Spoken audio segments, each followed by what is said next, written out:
இன்றைக்கி அரிசி சமையல் என்ன பார்க்க போகிறோன்னா வாழைப்பூ கோலா உருண்டை. அதுக்கு தேவையான பொருட்கள் பார்த்திங்கன்னா சின்ன வெங்காயம், பச்சை மிளகாய், கருவேப்பிலை, இஞ்சி, பூண்டு, சோம்பு, பட்டை, கிராம்பு, ஏலக்காய், பிரெட் கிரம்ஸ், வாழைப்பூ, மிளகாத்தூள், உப்பு, கசகசா, பொட்டுக்கடலை, ஒரு மிக்ஸி எடுத்துக்கோங்க. சோம்பு, பட்டை, கிராம்பு, ஏலக்காய் ஆட் பண்ணிக்கோங்க. அடுத்தது ஒரு 10 சின்ன வெங்காயம், 3 பச்சை மிளகாய் ஆட் பண்ணிக்கோங்க. நெக்ஸ்ட் பார்த்தீங்கன்னா இஞ்சி, பூண்டு, இது ஃபஸ்ட்டு நம்ம குறகுறன்னு அரைச்சி எடுத்துக்க போகிறோம். இந்த அளவுக்கு இருக்கணும், ரொம்ப அரைச்சிடாதீங்க. நெக்ஸ்ட்டு வந்துட்டு 2 ஸ்பூன் பொட்டுக்கடலை நம்ம ஆட் பண்ணிக்க போகிறோம். 1/4 ஸ்பூன் வந்துட்டு கசகசா ஆட் பண்ணிக்கலாம்.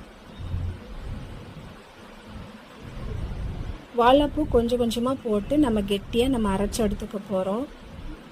இது குழந்தைங்களுக்கு நீங்கள் செஞ்சு கொடுங்க சார், நல்லா விரும்பி சாப்பிடுவாங்க, அவ்வளோ டேஸ்ட்டாக இருக்கும். இந்த அளவுக்கு கெட்டியாக நீங்கள் அரைச்சி எடுத்துக்கோங்க.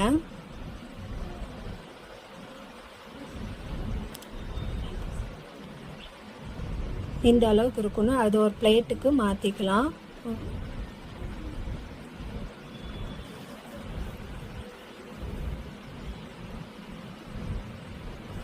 மிளகாத்தூள், உப்பையும் ஆட் பண்ணிக்கோங்க.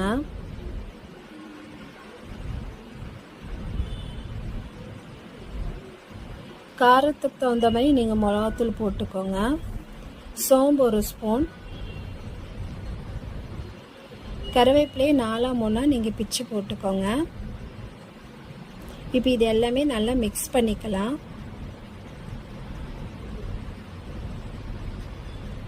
ஒரு பிளேட் எடுத்துக்கோங்க. இப்போ இது எல்லாமே உருண்டை பண்ணி நம்ம எடுத்து வச்சுக்க போகிறோம்.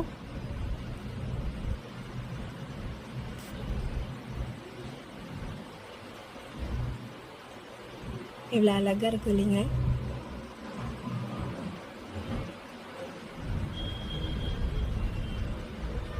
அடுத்தது பார்த்தீங்கன்னா பிரெட் கிராம்ஸில் நம்ம பெரட்டி எண்ணெயில் பொரித்து நம்ம எடுத்துக்க போகிறோம். கோல்டன் ப்ரௌன் வர அளவுக்கு நம்ம பொரிச்சு எடுத்துக்க போகிறோம். ஸ்டவ் வந்துட்டு சிம்லே வச்சுட்டு நீங்கள் ஒவ்வொன்றா பொரிச்சு எடுத்துக்கோங்க.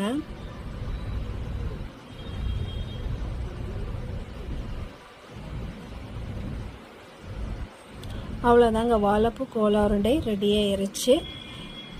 அரிசி சமையல் உங்களுக்கு பிடிச்சிச்சின்னா லைக் பண்ணுங்கள், ஷேர் பண்ணுங்கள், சப்ஸ்கிரைப் பண்ணுங்கள். Thank you so much.